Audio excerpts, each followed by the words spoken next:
जब आप मैकडॉनल्ड्स देखते हैं तो आपके दिमाग में बर्गर, फ्राइज और हैप्पी मील्स आता होगा। लेकिन क्या होगा अगर मैं आपसे कहूं कि बर्गर बेचना उनका असली बिजनेस है ही नहीं? ये गोल्डन आर्चेस जो आप 100 से ज्यादा देशों में देखते हैं, ये एक हिडन स्ट्रैटेजी पर टिके हैं। एक ऐसी रणनीति जिसने एक छोटे से फूड स्टॉल को दुनिया की सबसे अमीर साम्राज्यों में बदल दिया। क्योंकि मैकडॉनल्ड्स खाना बेचकर इतना बड़ा नहीं बना, वो बड़ा बना प्राइम लोकेशंस बेचकर। ये कहानी शुरू होती है 1940 के कैलिफोर्निया में। दो भाई रिचर्ड और मॉरिस मैकडॉनल्ड ने एक छोटा सा रेस्टोरेंट खोला। शुरुआत में ये बाकी ड्राइव इन्स जैसा ही था, लंबी मेन्यू लिस्ट और धीमी सर्विस। लेकिन तभी उन्होंने कुछ नोटिस किया। ज्यादातर कस्टमर्स को सिर्फ 3 चीजें चाहिए थी, बर्गर, फ्राइज और ड्रिंक्स। तो उन्होंने कुछ क्रांतिकारी किया। उन्होंने मेन्यू छोटा किया, किचन को सिंपल बनाया और एक ऐसा सिस्टम बनाया जहां खाना सेकंड्स में बाहर आता था। यही जन्म हुआ स्पीडी सर्विस सिस्टम का। तेज, सस्ता और हर बार एक जैसा स्वाद। 1954 में रे क्रॉक नाम के एक सेल्समैन ने कुछ अजीब देखा।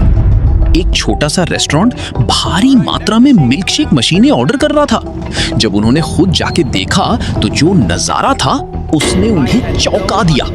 रे तुरंत वो समझ गए जो वो दोनों भाई नहीं समझ पा रहे थे। ये सिर्फ एक रेस्टोरेंट नहीं था, ये एक ऐसी मशीन थी जिसे पूरे अमेरिका में कॉपी किया जा सकता था। उन्होंने अग्रेसिवली एक्सपेंशन शुरू किया, लेकिन एक बड़ी समस्या खड़ी हो गई। सिर्फ फ्रेंचाइजी से उतना पैसा नहीं बन रहा था। अगर ओनर फेल होता तो रे भी फेल होते। उन्हें एक स्मार्ट मॉडल चाहिए था और यहीं से असली जीनियस दिमाग का खेल शुरू हुआ। लोग सोचते हैं कि जब आप बर्गर खरीदते हैं तब मैकडॉनल्ड्स पैसा कमाता है। हाँ, वो कमाते हैं, लेकिन वो तो सिर्फ शुरुआत है। असली पैसा उस जमीन से आता है जिस पर वो रेस्टोरेंट खड़ा है। ट्रिक ये थी, मैकडॉनल्ड्स खुद प्राइम हाई ट्रैफिक जमीनें खरीदता, फिर वो ओनर को स्टोर चलाने देते। लेकिन उस ओनर को 3 चीजें देनी पड़ती: फ्रेंचाइजी फीस, किराया और हर सेल का एक हिस्सा। चाहे बर्गर का प्रॉफिट गिरे, मैकडॉनल्ड्स को किराया मिलता रहा। चाहे खाने के दाम बढ़े, जमीन हमेशा मैकडॉनल्ड्स की रही।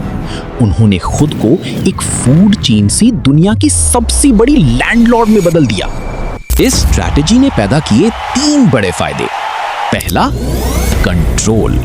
क्योंकि जमीन उनकी थी, इसलिए फ्रेंचाइजी ओनर्स को उनके नियम मानने ही पड़ते थे। साफ सुथरे स्टोर्स, तेज सर्विस और वही जाना पहचाना स्वाद। दूसरा फायदा, प्रिडिक्टेबल इनकम। किराए की वजह से कंपनी के पास हमेशा पैसा आता रहा, फिर चाहे बिजनेस में उतार चढ़ाव ही क्यों ना आए। और तीसरा, एसेट ग्रोथ। प्राइम लोकेशंस की जमीन वक्त के साथ और भी कीमती होती गई। तो जहां कस्टमर्स को सिर्फ बर्गर और फ्राइज दिख रहे थे, मैकडॉनल्ड्स शांति से पूरी दुनिया में कीमती प्रॉपर्टीज जमा कर रहा था।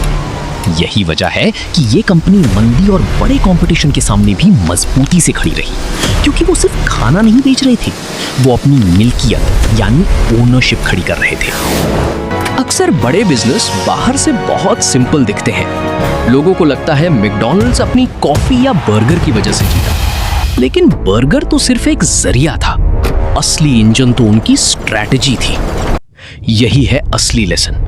कभी कभी जो प्रोडक्ट लोग देखते हैं वो असल में कमाई का असली बिजनेस होता ही नहीं। एयरलाइंस टिकट बेचती हैं, लेकिन अपने लॉयल्टी सिस्टम से कमाती हैं। टेक कंपनियां फ्री एप्स देती हैं, लेकिन आपके डेटा से कमाती हैं। और मैकडॉनल्ड्स खाना बेचता है, लेकिन अपनी दौलत रियल एस्टेट से बनाई। तो अगली बार जब आप उन चमकते हुए गोल्डन आर्चेस के पास से गुजरें, तो याद रखिएगा, आप सिर्फ एक फास्ट फूड रेस्टोरेंट को नहीं देख रहे, आप अब तक के बनाए गए सबसे स्मार्ट बिजनेस मॉडल्स में से एक को देख रहे हैं। और ऐसे बना मैकडॉनल्ड्स दुनिया का सबसे बड़ा बिजनेस।